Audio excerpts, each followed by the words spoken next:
Good evening વિદ્યાર્થી મિત્રો, આજે આપણે બરોબર ધોરણ 10 11 12 બધાને એકો એકને આજે આપણે ગુજરાતીમાં અલંકારનો ટોપિક લીધો છે.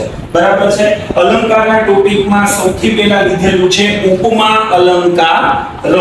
ઉપમા અલંકાર કોને કહેવાય? જેવું, જેવા, જેવી, સરીખું, સરખું વગેરે.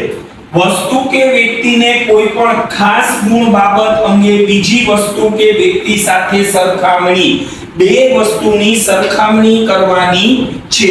જ્યારે તમે ઉદાહરણ સમજશો ત્યારે તમને વધારે ખ્યાલ આવશે. દમયંતીનું મુખ ચંદ્ર જેવું છે, તો દમયંતીના મુખને કેની સાથે સરખાવ્યું છે? ચંદ્ર જેવું છે. બેયને સમાન બતાવ્યા, દમયંતીના મુખને અને ચંદ્રને. જ્યારે ઉપમાય અને ઉપમાન બેયને એક સરખું બતાવવામાં આવે ત્યારે છે ઈ ઉપમા અલંકાર આવે. સ્ટોપ. રૂપક અલંકાર. પેલો અલંકાર આપણે જોયો, હવે બીજો અલંકાર રૂપક અલંકાર. ઉપમાય અને ઉપમાન જુદા નથી, બંને એક જ છે. ઓમાં આપણે બેયને સરખું બતાવતા હતા. ઉપમામાં, રૂપકમાં શું થશે? બે વસ્તુ છે એ એક જ છે, એક જ વસ્તુને બીજી વસ્તુના રૂપમાં આપેલી હોય.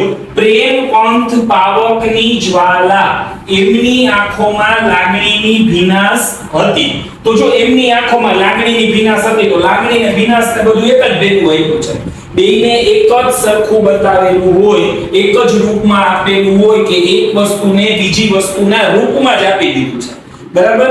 તો ત્યારે છે ઈ રૂપક અલંકાર આવશે. હવે એના પછી છે અનન્વય અલંકાર. અનન્વય અલંકાર એટલે શું? બંનેની સરખામણી એક જ સાથે હોય. ઉપમાન ઉપમાન, બંને છે ઈ બરાબર છે. ગાંધીજી એટલે ગાંધીજી, પછી ગાંધીજીને કોઈ સાથે સરખાવી ન શકાય. બરોબર? એટલે ખુદના સાથે ખુદની કમ્પેરિઝન કરવામાં આવે ત્યારે માટેમાં બીજા બધા વગડાના વાહ. તો આ વસ્તુ શું છે? આવી જ રીતના તમને આપેલું હશે અને તમારે છે ઈ અલંકાર ઓળખવાનો આવશે. એના પછી આપેલું છે વ્યતિરેક અલંકાર. અતિશોક્તિ બતાવેલી હોય. દમયંતીના મુખ આગળ તો ચંદ્ર પણ પાણી ભરે. આપણે કહીએ છીએ ને કે ગુજરાતીમાં કવિ છે ઈ શું કરે કે ભાઈ અતિશોક્તિ બતાવેલી હોય કે દમયંતીનું મુખ તો એટલું મસ્ત છે કે એની આગળ ચંદ્ર પણ પાણી ભરે. બીજી વસ્તુ શું થાય કે દમયંતીના મુખ આગળ ચંદ્ર પણ પાણી ભરે એટલા માટે કહે છે કે ચંદ્રમાં છે ઈ શું થાય? ક્ષય લાગે. પણ દમયંતીના મુખમાં કોઈ દિવસ છે ઈ ક્ષય લાગતો નથી. તો આ રીતે વ્યતિરેક અલંકારમાં અતિશોક્તિ કરવામાં આવે છે. અત્યારે તમને મેં ચાર અલંકાર સમજાવ્યા. ઈ ચારે ચાર અલંકારના ઉદાહરણ બરોબર આની સાથે એટેચ કરેલા છે. એ ઉદાહરણની પ્રેક્ટિસ કરવાની છે અને એક વખત જોવાના છે. અને કાઈ પણ ન સમજાય કે કાઈ પણ વસ્તુ એવી હોય તો કોમેન્ટમાં જણાવજો. આપણે પાછો નેક્સ્ટ વિડિયો બનાવશું.